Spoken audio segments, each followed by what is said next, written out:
Welcome, brave souls, to the chilling depths of horror in detail. Today we're going to share stalker horror stories. First story. My stalker, my fear, my fight. My name's Jess. I'm 32 and, at the time of this story, worked a boring office job and had always considered myself a normal city dweller. But last year, everything changed and my life hasn't been the same since. This is the story of the night I killed my stalker. It was Tuesday. Yeah, it was a rainy Tuesday evening, just like any other spring day in the Pacific Northwest. I was headed home after a long day at work, eager to relax with a hot cup of tea and continue binge-watching Queer Eye on Netflix. As I left the office, the rain was already soaking through my jacket, making me shiver. Great day to forget my umbrella, I thought to myself. Unsurprisingly, this wasn't in the forecast for today. Yeah, partly cloudy my ass, I said in disgust. As I walked down the street, I noticed him, a man standing across the road, partially obscured by the shadows of a flickering street lamp. He was tall, with unkempt hair and a dark coat. He wore a medical mask, which made it hard to see his face, but what caught my attention was his phone, pointed directly at me. He appeared to be taking a video of me. What the hell? I muttered to myself. At first, I brushed it off as being just another cracked-out homeless person. This is Seattle, after all. I quickened my pace, eager to get out of the rain and away from his unsettling gaze. Yet, as I walked, the feeling of being watched persisted, a cold knot forming in my stomach. I glanced back. He was still there, unmoving, his phone still pointed in my direction. My heartbeat quickened. I told myself I was being paranoid, that it was just a coincidence. Obviously, he's just a freak, I muttered as I opened my car door. I slid into my seat, slammed the door shut, and took a deep breath. When I looked back, he was still there, standing motionless in the rain, staring. Yeah, weirdo, I whispered to myself. The knot in my stomach tightened as I started the car. I made sure to flip him off as I drove through the gutter, splashing rainwater onto him. The satisfaction was brief, though. His unflinching stare lingered in my mind, making my skin crawl. After merging onto the I-5, I let out a sigh of relief, shaking off the strange encounter. Yeah, that had to be it. The sooner I got home, the sooner I could forget about this and lose myself in Queer Eye. The next day, I found a note on my car. It was a simple piece of paper, but the message sent chills down my spine. You were really mean to me yesterday. I looked around the parking lot, but there was no sign of the man from the previous night. At work, my phone buzzed with a text from an unknown number. I saw you leave for work today. Should have layered up, though. I hear it's supposed to be another rainy day. I threw my phone down on my desk in disgust. I felt exposed, vulnerable. Was this the guy from last night? How'd he know where I lived? I showed the messages to my colleague, Linda, who insisted I call the police. You need to report this, Linda said, her voice firm. I don't know, Linda, I replied, glancing at the message again. What if it's just a prank? Better safe than sorry, she insisted. At least if something else happens, you'll have already made a report on him. Stephanie scoffed as she heard us talking about what to do. Jess, I watched you splash that poor homeless guy with your car. You deserve whatever is coming to you. I always hated Stephanie. She's the boss's daughter and always found ways to subtly remind you of that fact. On my lunch break, I called non-emergency. Dispatch told me a police officer would contact me to gather further information. The officer called me an hour or so later and took my statement, but didn't seem overly concerned. He advised me to be cautious and keep an eye out for anything suspicious, but noted that this is Seattle, after all. He just sounds like another lost cause. I nodded, but his lack of urgency only heightened my anxiety. Wednesday morning, I was extra careful as I left my apartment. I scanned the area, looking for any sign of the stalker, but saw nothing. I thought maybe he had given up or, hopefully, got hit by a bus. But as I pulled into the parking lot at work, my stomach dropped. There he was again, standing in the lobby, talking with the security officer. Your employee splashed me with her car. If you don't do anything about this, then I will. He shouted, his voice rising in anger. I hurried into the elevator, my heart pounding. Thankfully, he had his back to me and didn't see me come in. The doors closed, and I let out a shaky breath, trying to calm myself. When I reached my floor, I quickly made my way to my office, avoiding eye contact with anyone. As I settled into my chair, I got a Teams notification from my friend Linda. "You okay? You look like you've seen a ghost." I glanced at the lobby security feed on my computer screen. He was still there, arguing with the security officer, his masked face a disturbing reminder of last night's encounter. I texted back, "Just a weirdo I ran into last night. Hopefully, security will handle it." But as I tried to focus on my work, I couldn't shake the feeling that this was far from over. My mind raced with thoughts of what he might do next and how I could protect myself. The sense of dread lingered, a dark cloud over my day. That evening, as I drove home, I constantly checked my mirrors, half expecting to see him following me. I arrived home without incident, but the unease stayed with me. I didn't sleep that night. Every noise outside made me jump. Every shadow seemed to move. By morning, I was a wreck. I decided to work from home, keeping the doors locked and curtains drawn. My phone buzzed again with another message. "You can't hide forever." My hands trembled as I read the message, the words blurring through my tears of fear and frustration. I texted Linda. "He's texting me now. I don't know what to do." Linda replied almost immediately, "Call the police." "Now, do you want me to come over?" I hesitated.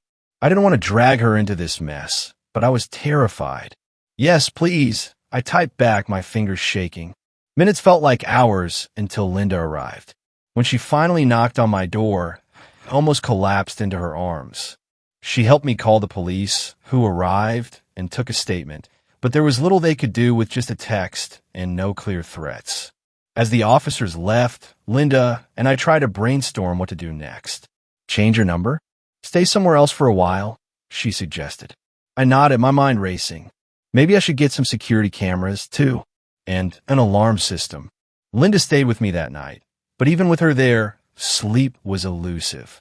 The feeling of being watched, of being hunted, wouldn't leave me. The next morning, another text arrived. "Nice friend you have." It won't help. Panic surged through me. How'd he know Linda was here? I showed her the message, and her face paled. "This is getting too creepy," she said. "You should get out of here. Come stay with me for a few days." We packed a bag for me, and Linda insisted I stay with her for a while. As we left, I couldn't help but glance around, half expecting to see him lurking in the shadows. The dread was now a constant companion, whispering fears into my ear. Linda's place has a security system with cameras and an alarm. She let me download the app and log into the system so I could watch it for comfort. It felt a bit safer, but I knew it was only temporary. I was finally dozing off when my phone buzzed again. Running won't save you. I jumped as I hurriedly checked the security camera feed. He was standing in her driveway. My breath caught in my throat. Linda looked at me with wide eyes, and then we bolted out the front door to confront him. In that brief moment, he had already disappeared. As we sat down to call the police yet again, fear and frustration welled up inside me. Linda dialed the number while I scanned the cameras, hoping for any sign of him. The operator assured us that officers were on their way, but it felt like an eternity before they arrived. The police did a thorough search of the property, but there was no trace of him. The officers took our statements and promised to increase patrols in the area. It was little consolation. Why is he doing this? I whispered, more to myself than to Linda. Linda shook her head, her expression a mix of anger and worry. "We need to figure out who he is and why he's targeting you. This can't go on." In a moment of clarity, I decided to confront him. I couldn't live in fear anymore. I called my friend Mark. Mark's a big guy with a protective streak and has been my knight in shining armor in the past with creepy ex-boyfriends and that one time a rat got into my garage. When he arrived, we hatched a plan. I'd lure the stalker out, and Mark would handle the rest. "I don't like this, Jess. He seems like a loose cannon," Mark said, his brow furrowed. "But I'll be right there. Just be careful." That evening, I drove around the block, my heart in my throat, and there he was standing at the end of my street. I stopped and waited. He approached, his expression a mix of rage and satisfaction. As he got closer, Mark emerged from the shadows, brandishing a baseball bat. "Leave her alone," Mark growled. The man hesitated, then lunged at Mark with a fury I had never seen. The two men grappled, but before it could escalate further, the stalker backed up and pulled a machete out of his pants. I screamed and yanked Mark back, and we quickly got into my car, causing the stalker to flee into the night.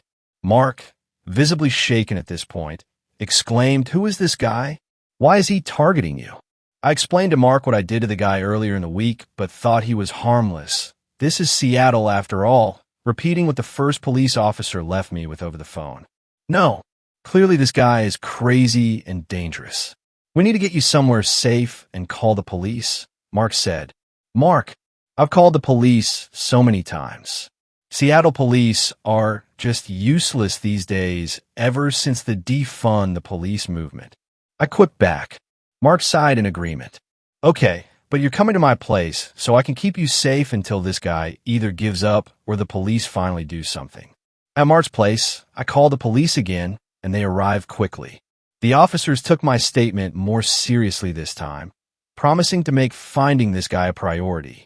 The sergeant gave me his business card and said, "If he comes back, I want you to call me, and I'll personally respond. I don't care what time you call me, and I'll put a stop to this for you.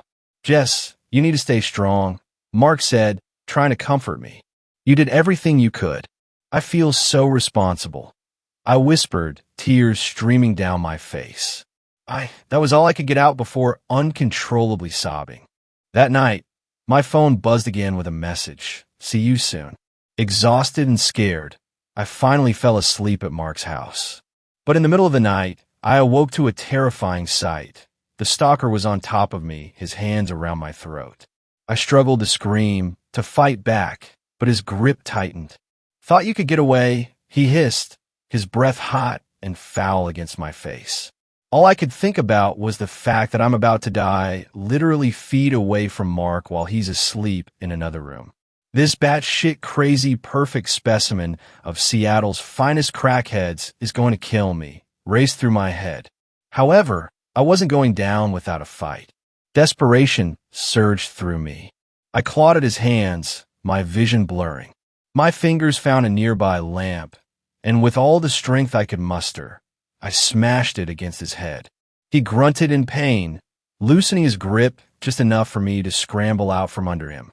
I dashed to the kitchen, my heart pounding, and grabbed the largest knife I could find. He staggered after me, blood dripping from his temple, a crazed look in his eyes. As the man lunged at me, I saw Mark stumble out of his room. "What the foo?" was all Mark could say before I acted on pure instinct and drove the knife into the guy's chest. He fell to the floor, and I got on top of him. He gasped, eyes wide with shock, and collapsed to the floor. I stood there, shaking, as the reality of what I had done sank in. The room was eerily silent except for my ragged breathing. Then something in me snapped. As if through blind rage and tears, I sat on top of him and began stabbing him over and over while screaming. Mark finally pulled me off him. "Jess, that's enough. He's dead," Mark exclaimed. "Call the sergeant and tell him what happened." Minutes later, our street was flooded with police lights. They found me sitting on the kitchen floor, the knife still in my hand, staring blankly at the lifeless body of the man who had tormented me. "Hold on, guys," the sergeant began. "She's our victim. Let me talk to her." "Jess, are you okay?" the sergeant asked, kneeling down and gently taking the knife from my hand. I had to do it," I stammered. "He was going to kill me. He was going to kill me, and I had to make sure that he died instead of me." "Holy Jess," the sergeant said, "you really did a number on him, that's for sure." The next few hours were a blur of questions, statements, and reassurances. They confirmed that my stalker, James Boone, was dead on the scene and that I had acted in self-defense. Despite this, the trauma of the event left me feeling hollow and shaken. Even though James was dead, I couldn't escape the shadows of those days. I moved to a new apartment, changed my routines, and tried to start over. But every time I saw a man standing alone or received an unknown message, my heart skipped a beat. The memory of that night haunted me, a constant reminder of how quickly a stranger's obsession had spiraled into a nightmare. James may be gone, but his reign of torment is forever etched in my mind. I lived in fear of his words, knowing that even in death, his shadow would always be behind me, a reminder of the darkness lurking in the hearts of strangers. After the case was closed, I quit my job and sold my house. I moved to Nebraska, hoping to leave the nightmare behind and start fresh. The small town I chose was a stark contrast to Seattle, with its wide-open spaces and quiet, friendly streets. I found a cozy little house on the outskirts of town, surrounded by fields and far from the hustle and bustle of city life. It was peaceful, almost too peaceful at first, but I needed the calm to heal. Days turned into weeks, and slowly, I began to reclaim my life. I got a new job at a local library, where the routine and the tranquility of the place were a balm to my frazzled nerves. Linda visited often, her support a constant reminder that I wasn't alone. But every now and then, a sudden noise or a fleeting shadow would send my heart racing, the memories of that horrific night lurking just beneath the surface. I attended therapy sessions regularly, working through the trauma, trying to piece myself back together. One evening, as the sun set over the golden fields, I sat on my porch with a cup of tea, the familiar warmth grounding me. My phone buzzed with a message from Linda. "How's my favorite Nebraskan doing?" I smiled and texted back, "Better," slowly but surely. As I looked out at the serene landscape, I realized that while the scars of my past would always be with me, they didn't have to define my future. Nebraska was my fresh start, a place to build new memories and find peace. And for the first time in a long time, I felt a glimmer of hope. Second story. A serial killer is stalking me, and he's kind of hot. Let me start off by saying I'm not one of those girls who have a thing for bad boys. But I find myself being stalked or hunted, I'm not sure which at this point, by a mass killer. And after seeing his face, I'm not sure if I should be terrified or flattered. Right now, bunkered in my living room, I'm a little of both. Please don't judge me until you've heard the whole story. People are moving to Florida in record numbers, setting off a housing boom in the Sunshine State. Because of this plethora of single-family dwellings, I found myself just out of college as an entry-level analyst living by myself in a modest town home. After years of siblings and roommates, it was heaven to finally have privacy, or as much privacy as a town home provided. The neighbors on one side are older. This is Florida after all. I rarely see them because of COVID, but we communicate in jazz records. My dad was an avid jazz hound. His collection was his pride and joy, signed copies, single press LPs. It probably belonged in a museum somewhere. My kitchen backs up to their living room wall. One night, while doing the dishes, the familiar strains of Blue and Green by Miles Davis came floating through the plaster. I found myself humming along. Instantly, I was 7 years old watching my daddy spin Mommy around the living room floor. The happy memories before his cancer took over. I picture my neighbors dancing together, enjoying the privilege of growing old with the one you love. I dug through his trunk collection and selected something to keep the mood going. I slowly turned up the volume on my new sound system until Chet Baker's My Funny Valentine filled the room. As the last notes faded away, I heard a faint clapping. Now, about once a week we have jazz night where we take turns playing records through the wall.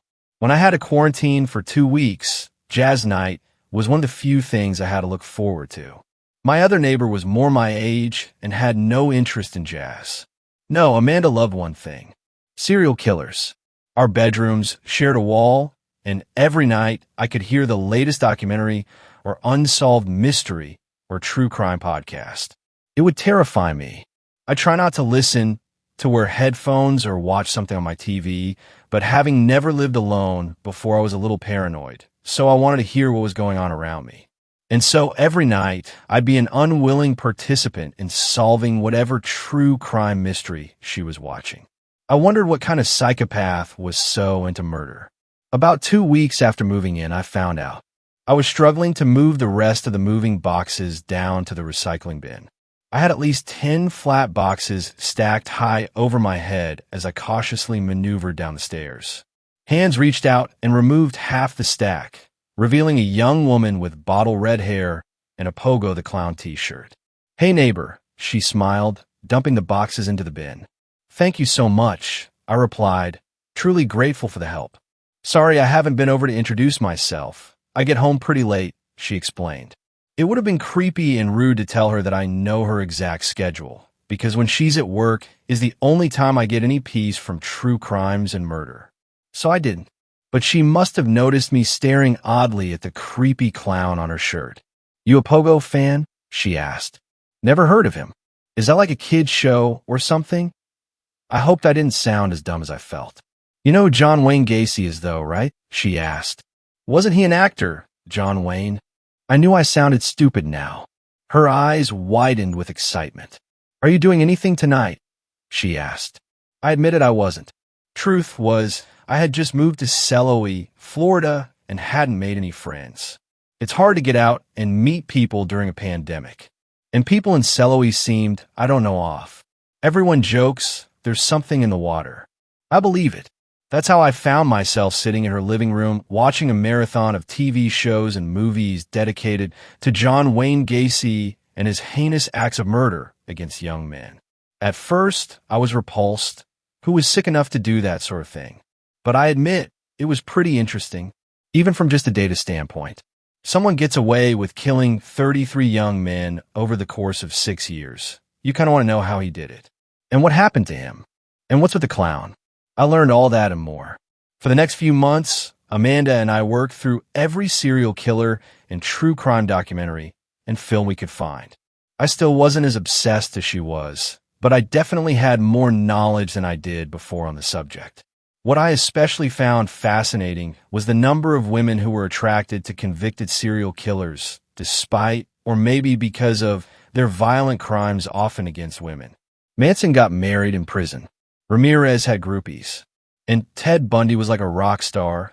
Women swooned wherever he went. I remember the night I commented on it to Amanda. How ridiculous I thought it was, and how dumb did you have to be to fall in love with a serial killer?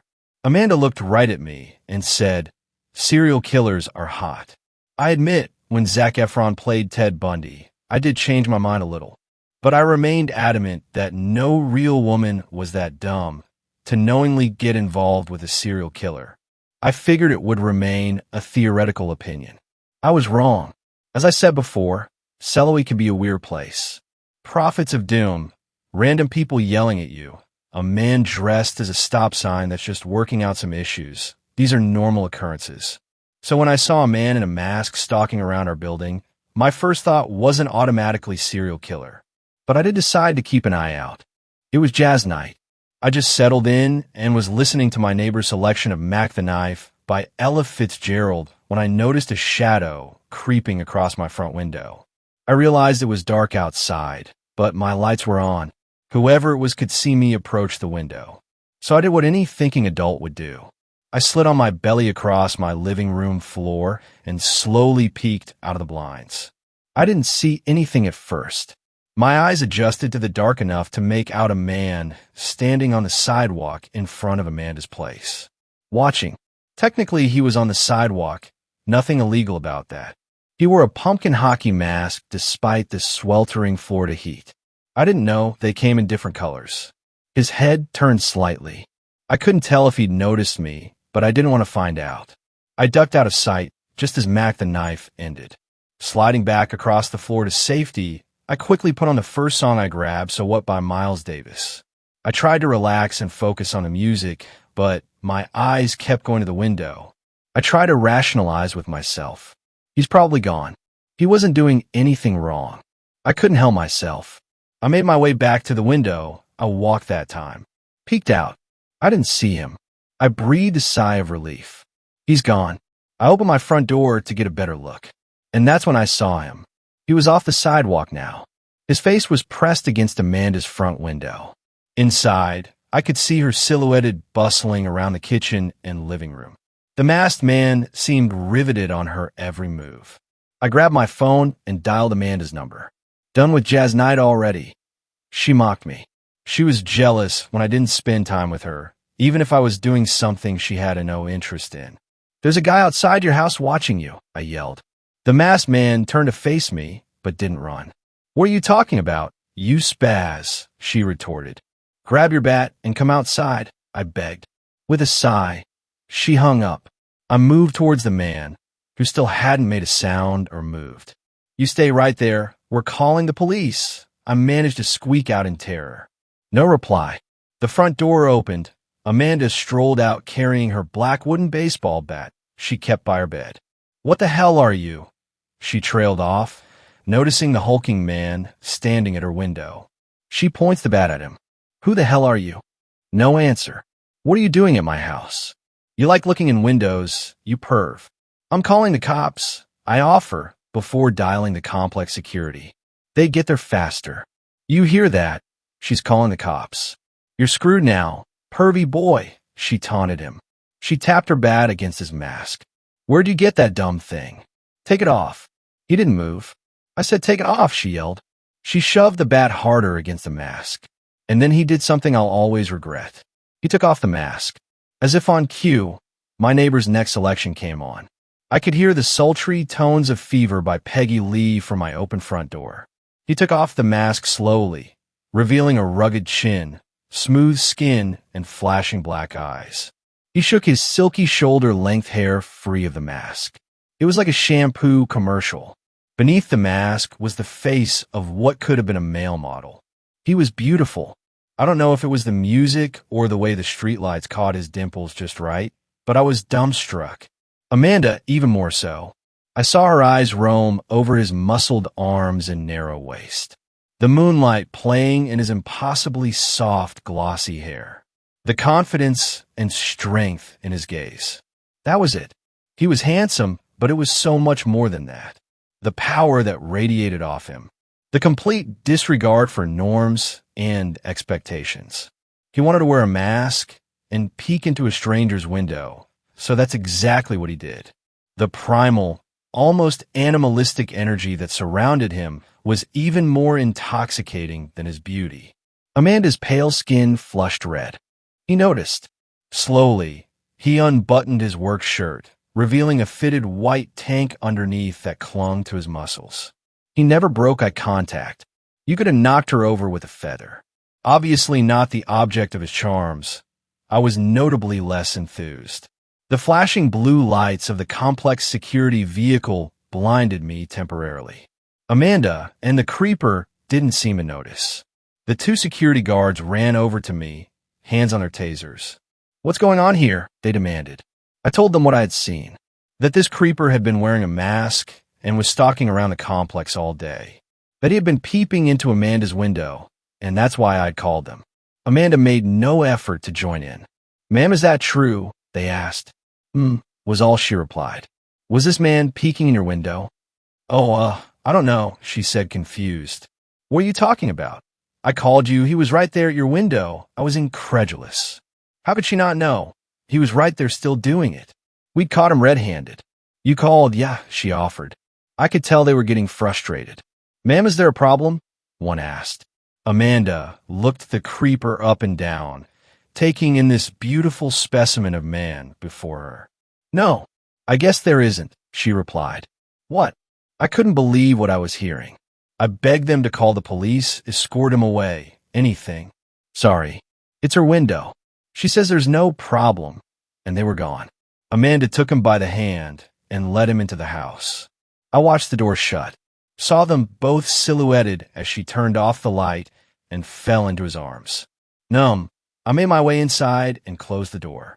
I heard a gentle knocking from the wall, reminding me it was my turn to play a selection. I wandered to my dad's collection. Only one song would do. Etta James' incredible voice poured from my speakers.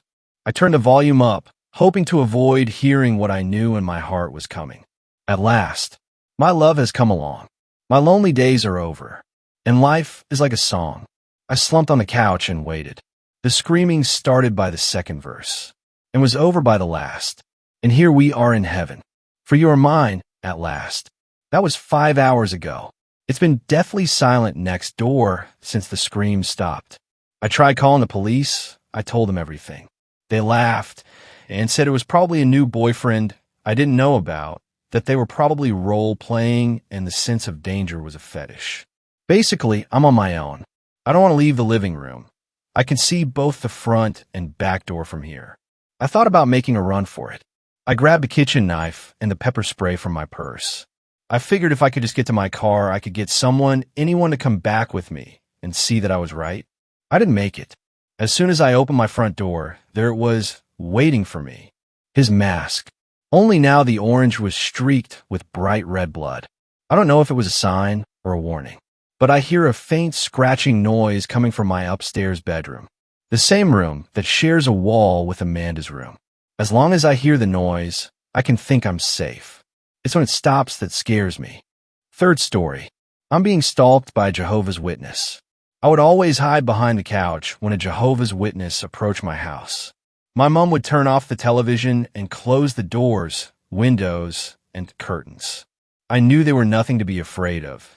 People just like me, but with a religion they intended to push on strangers. Last Saturday, I was home alone.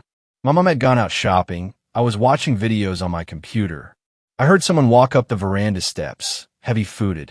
I muted my MacBook and went to answer the door, unaware of who it was. It had been years since anyone suspicious had come to the door. A man of about 35 stood outside my security screens. I greeted him as I would a plumber, but I quickly realized what his intentions were. He told me his name was Paul and gave me the usual spiel. I nodded along and willingly took the poorly made magazine he handed me. I'll come back next weekend, and we can go over some scripture. His face glowed. I figured he hadn't had a decent conversation about religion with someone in a long time. Sure. I didn't want to string him along much further, but I felt slightly bad for him. We soon parted ways, and he left my mind as quickly as he had entered. Fast forward a week. Saturday. I was lying in bed, watching videos once again, and just doing the usual social networking. I heard a knock on the door. I peeked through my windows to see who it is. I hear my mom turn off the TV and hit the deck. It's Paul, but he's returned with another. We both waited out. They knock 5 times. They don't leave for 15 minutes. Once they do, Mom interrogates me, but isn't overly bothered. Paul had said he'd be back, and he returned. Nothing suspicious, just a determined Jehovah's Witness. Skip to the next day. Sunday. Paul returns. Mom answers the door this time. He asks for me. She says I'm at a friend's house. He leaves. It's now Monday.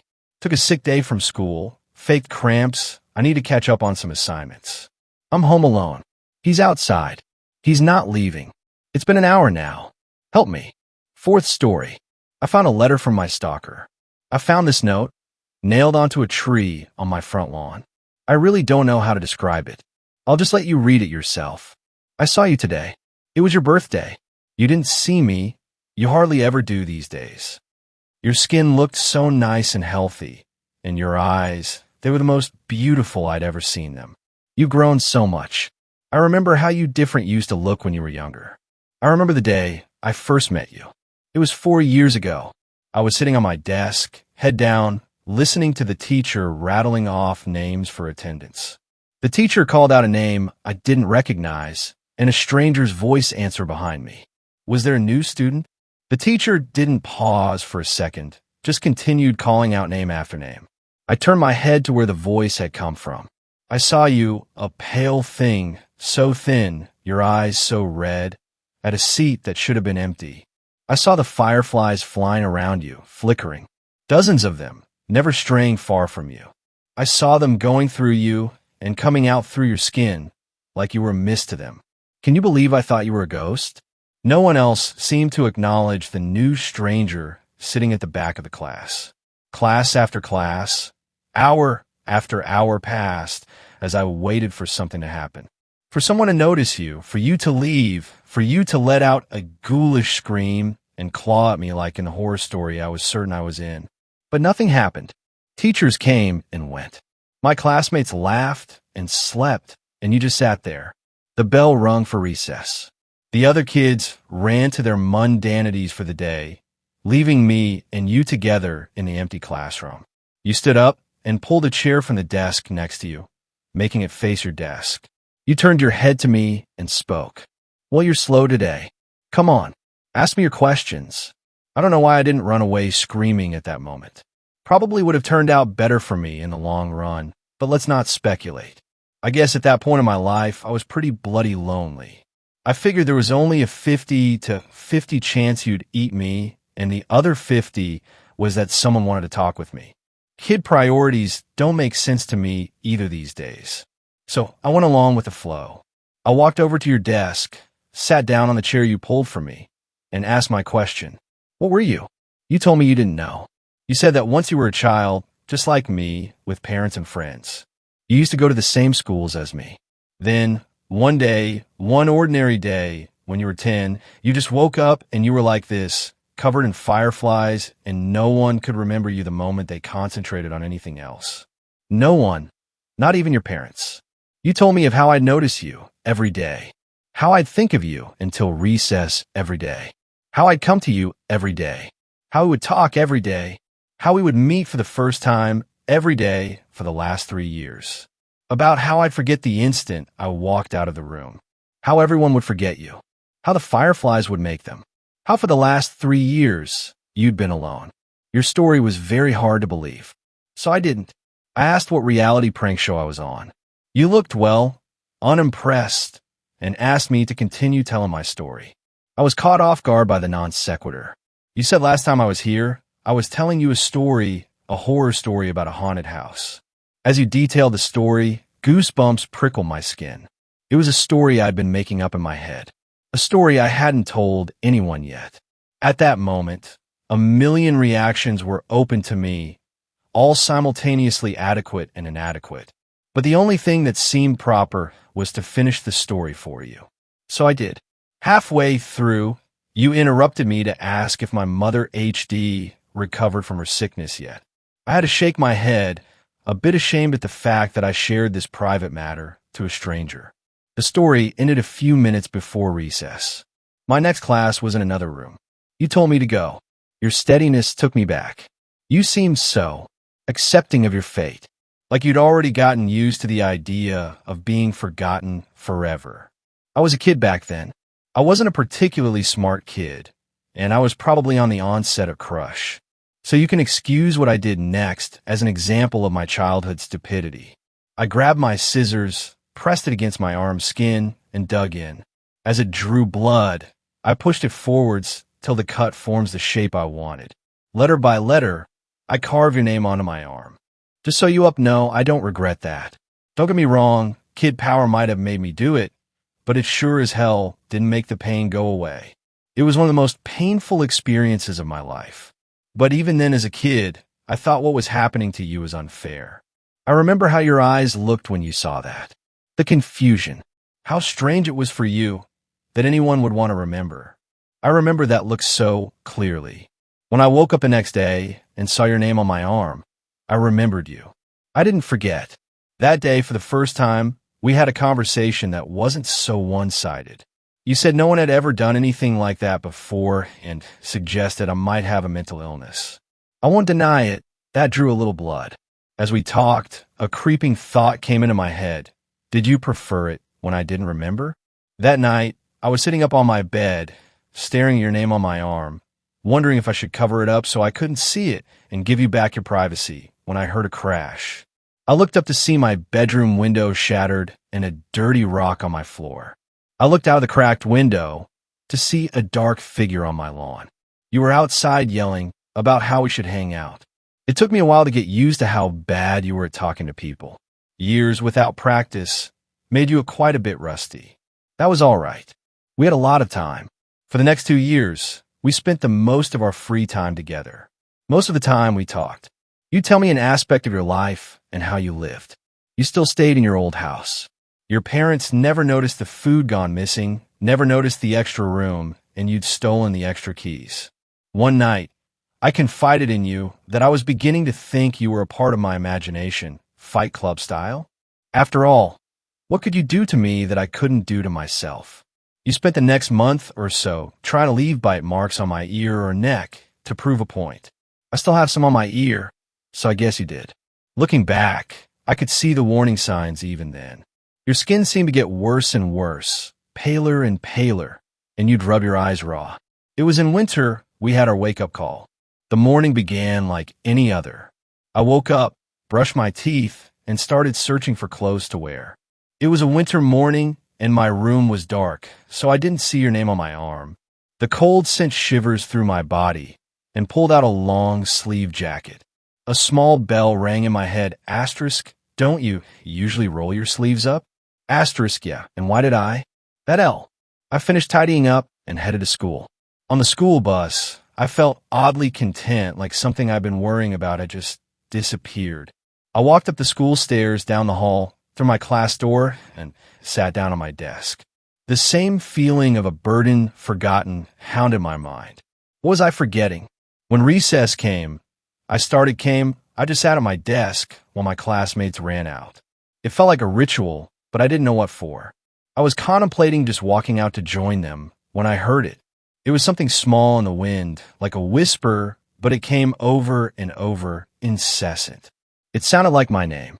I knew this was strange, that this was worth my attention, but I felt oddly calm. Everything would be all right. Everything would be fine. Just ignore it. I sat there on my desk, my mind a war zone between two conflicting, contradictory voices when I felt a force tugging on my sleeve. The moment I noticed this, my jacket sleeve tore open. I saw your name on my arm, and then your hand that had ripped my jacket open. You'd been yelling at me for over 20 minutes.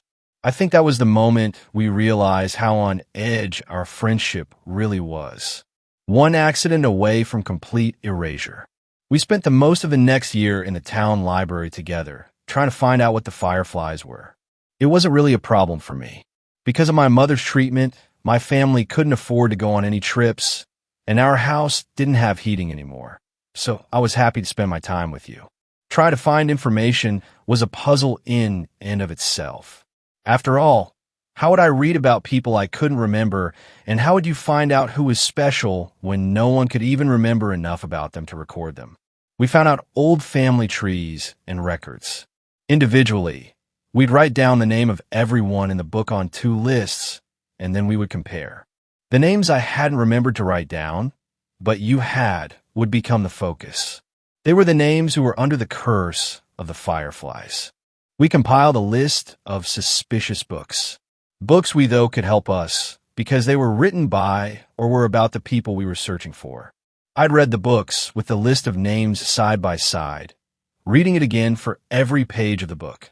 You'd sure the internet on the library computers for articles about the people. Our search would lead us to the first glimpse we got of what was really happening to you. It was late at night when you found the picture. I was a bit drowsy at that time, and almost about to nod off when I heard a sharp intake of breath. I turned to see you standing up, pointing at the screen. I didn't see anything. Well, anything noteworthy. On the screen was a picture of a clearing somewhere in the woods. You held up your piece of paper where you'd marked out 2 names. Susie Appleby Reagan, 13. Terry Appleby Reagan, 12. Siblings. For a moment, I saw the paper and the screen side by side, and then I saw them. 2 figures emerging from the woods towards the camera. They were almost humanoid, but all 5 limbs stretched to nightmare's proportions.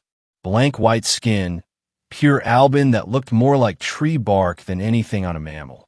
A cloud of fireflies surrounded the duo. The shorter one looked emaciated. I could see the rib cages around which there. Their eyes, God, their eyes. So small, so red. The longer one with their white hair didn't look alive anymore. They were just skin wrapped around skeletons. Their empty eye sockets had fireflies swarming out of them, both reaching for the cameraman. I looked at the article surrounding the picture. It was a blog post by Hiker 20 years after the 2 kids had been written about last. The picture was a mystery to the cameraman as well. He'd been wanting to go to the woods picture for a while now, but he never actually remembered going there.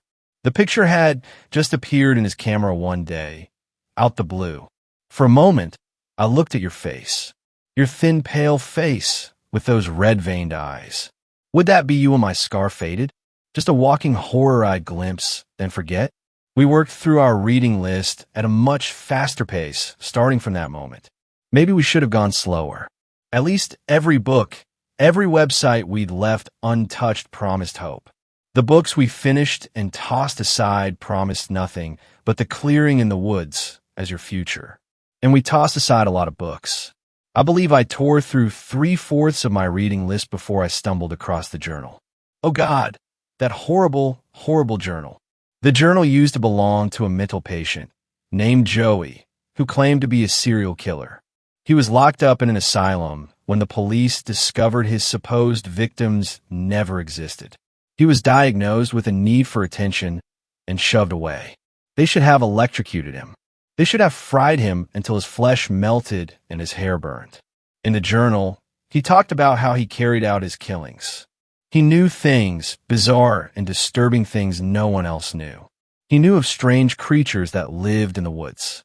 Of them, his favorite were the fireflies. I'm not going to tell you how he summoned these things. I trust you more than anyone, but a thing like this belongs to the ground more than it ever will to the human mind. It's sufficient enough to know that these things were not fireflies.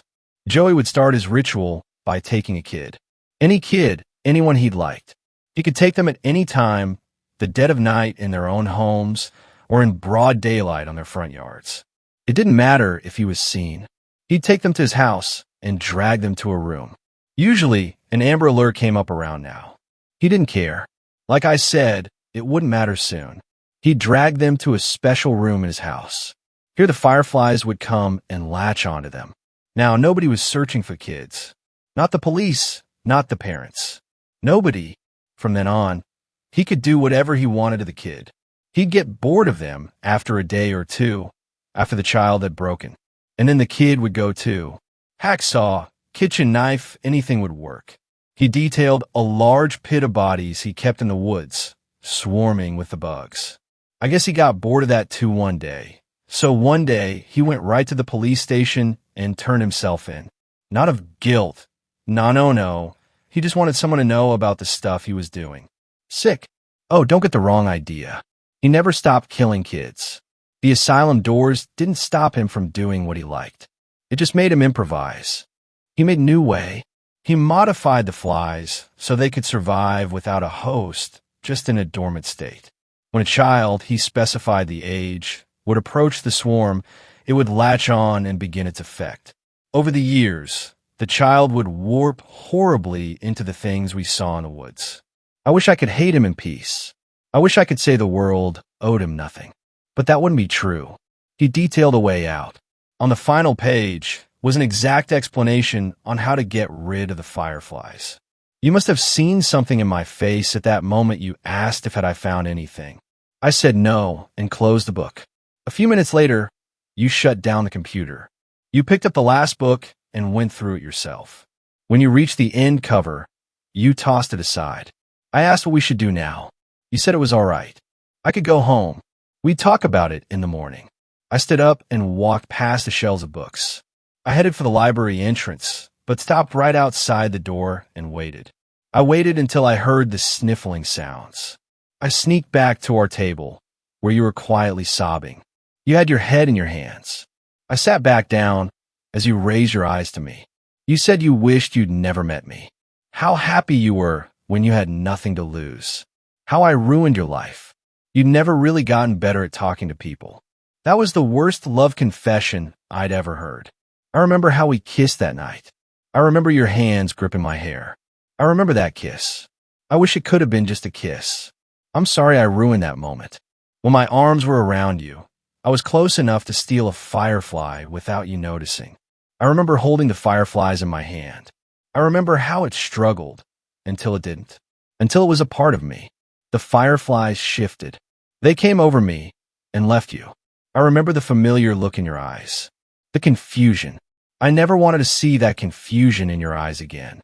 You deserve to be loved, and you deserve to know that. I wasn't really living anyway. You reached for me. I pulled away as the last lights of recognition faded from your eyes. And then you were just staring at a stranger, walking away into a crowd of strangers. That was a year ago. You've gotten so much better since then. You have so many friends now. So many people at your birthday party. You also look so much healthier. I haven't been as fortunate. My skin's gotten a lot paler, and my eyes hurt all the time now. I couldn't go to school like you did all those years. I haven't wasted my time, though. I found Joey's pit. The bodies, there were so many bodies. There's a grave for those children now. Without me, my mom could afford her surgery. She looks so happy. Just yesterday, I saw her playing with my baby brother. I saw you crying yesterday. You were with your friends, laughing.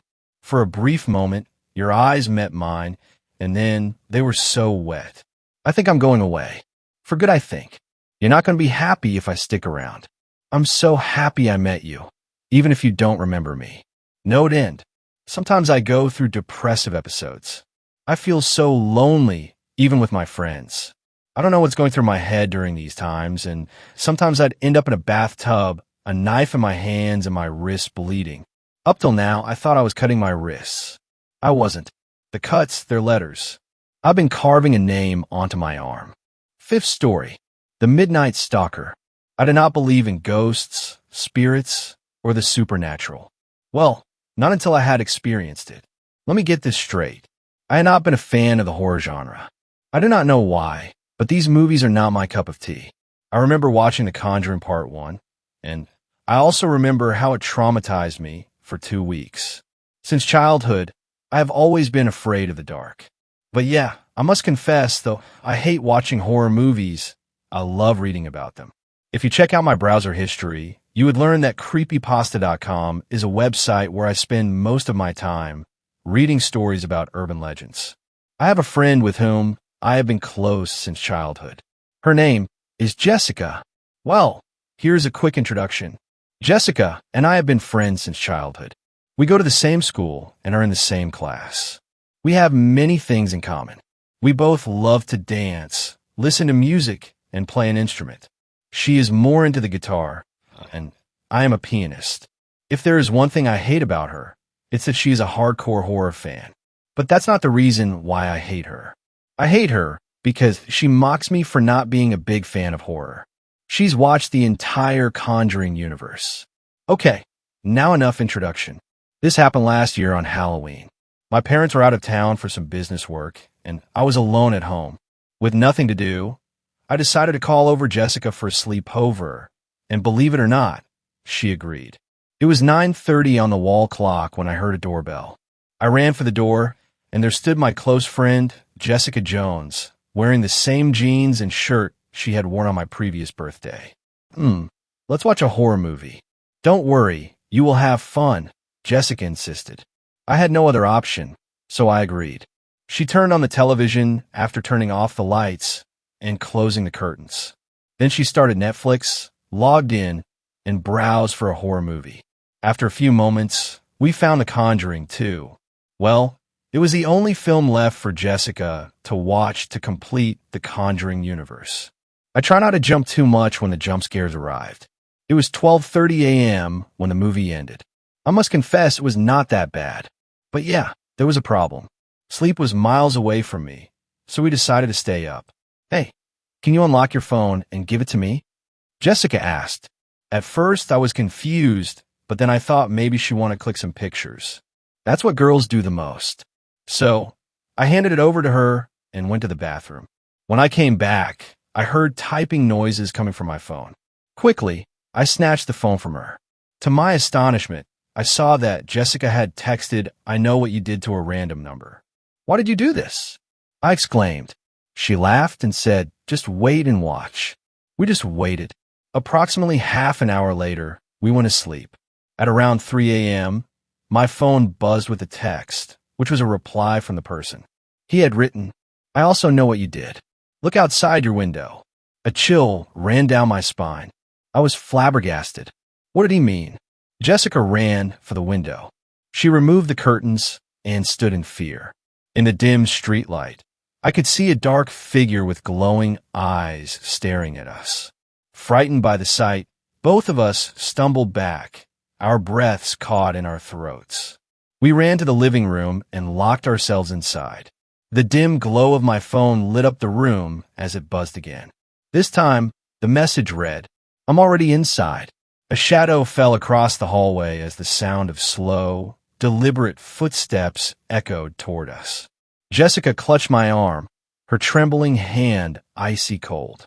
Suddenly, the lights flickered off, plunging us into complete darkness. The sound of the door creaking open sent chills down my spine. A low, raspy whisper emerged from the darkness. "Why didn't you lock it sooner?" Thanks a lot for watching the video. Till the end, subscribe to Horror in Detail for more videos. Drop your suggestions in comment section.